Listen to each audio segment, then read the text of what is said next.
किसी भी देश की आंतरिक सुरक्षा वहाँ की सरकार की सबसे महत्वपूर्ण जिम्मेदारियों में से एक होती है, जिसके लिए सभी देशों के पास अपनी अपनी खुफिया एजेंसियाँ होती है। इन खुफिया एजेंसियों का काम गोपनीय ढंग से उन सारे ऑपरेशंस को अंजाम देना होता है जिनसे किसी भी देश को आंतरिक सुरक्षा का खतरा होता है। ये कहानी है भारत के असली जासूस टाइगर की। रविंद्र कौशिक उर्फ टाइगर की दास्तां उनके जासूस की दुनिया में उतरने की कहानी भी बहुत ही दिलचस्प है। रविंद्र कौशिक एक ऐसा भारतीय जासूस जो पाकिस्तान सेना में मेजर तक बन गया था। राजस्थान के श्री गंगानगर के रहने वाले रविंद्र का जन्म 11 अप्रैल 1952 को हुआ था। रविंद्र के पिताजी एयरफोर्स में थे। रविंद्र कौशिक की शुरुआत की पढ़ाई लिखाई गंगानगर से हुई और बचपन से ही उन्हें नाटक, फिल्म, थिएटर देखने का बहुत ही शौक था।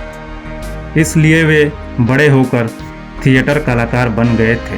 वे थिएटर में जो भी रोल करते थे, कहीं ना कहीं वो किरदार देशभक्ति से ओतप्रोत होता था। उनमें देशभक्ति कूट कूट कर भरी हुई थी। रविंद्र कौशिक काफ़ी स्मार्ट थे।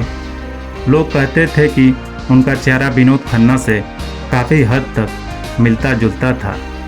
रविंद्र कौशिक एक बार लखनऊ में थिएटर करने के लिए गए हुए थे और उस प्रोग्राम को रॉ के कुछ अधिकारी भी देख रहे थे। रविंद्र कौशिक की एक्टिंग को देखकर रॉ के अधिकारी काफ़ी प्रभावित हुए। प्रोग्राम के बाद रॉ के अधिकारी रविंद्र कौशिक से मिले और उन्हें दिल्ली आने के लिए कहा। फिर कुछ दिनों बाद रविंद्र कौशिक दिल्ली गए और रॉ के अधिकारियों से मुलाकात किए और उन्हें जासूस बनकर पाकिस्तान जाने का प्रस्ताव रखा, जिसे वे बेझिझक स्वीकार कर लिए। पर उन्हें यह बात भी कहा गया था कि इस बारे में वो अपने घर के लोगों को नहीं बताएंगे। फिर क्या था, रॉ ने इनकी ट्रेनिंग शुरू कर दी। पाकिस्तान जाने से पहले इन्हें इस्लाम और पाकिस्तान के रहन सहन के बारे में पूरा ट्रेनिंग दिया गया। नमाज कैसे पढ़ा जाता है, पाकिस्तान में किसी भी परेशानी से बचने के लिए इनका खतना भी करवाया गया था। ट्रेनिंग होने के बाद मात्र 23 साल की उम्र में इन्हें पाकिस्तान भेज दिया गया। अब वो रविंद्र कौशिक नबी अहमद शाकिर बन चुके थे। पाकिस्तान पहुंचने के बाद रविंद्र कौशिक वहां की नागरिकता ले लिए और कुछ समय बाद एक यूनिवर्सिटी में एडमिशन लेकर वकालत का पढ़ाई पूरी किए। बाद में रविंद्र कौशिक पाकिस्तानी सेना में भर्ती होकर मेजर रैंक तक पहुंच गए। यह एक बहुत बड़ी बात थी, कोई भारतीय जाकर पाकिस्तान में मेजर बन गया हो। इसी वक्त उनको पाकिस्तानी आर्मी की लड़की से प्यार हो जाता है जिसका नाम अमानत था।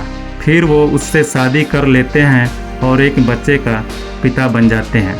रविंद्र कौशिक ने 1979 से लेकर 1982 तक पाकिस्तान से और सरकार से जुड़ी कई अहम जानकारियां भारत को दिया, जिसकी मदद से न केवल भारत सरकार ने कई आतंकवादी गतिविधियों को रोका, बल्कि पाकिस्तान के कई मंसूबों को नाकाम भी किया। इनके काम से प्रभावित होकर इन्हें ब्लैक टाइगर के खिताब से नवाजा गया। कुछ जानकारों के अनुसार तत्कालीन प्रधानमंत्री इंदिरा गांधी द्वारा उपाधि दिया गया था।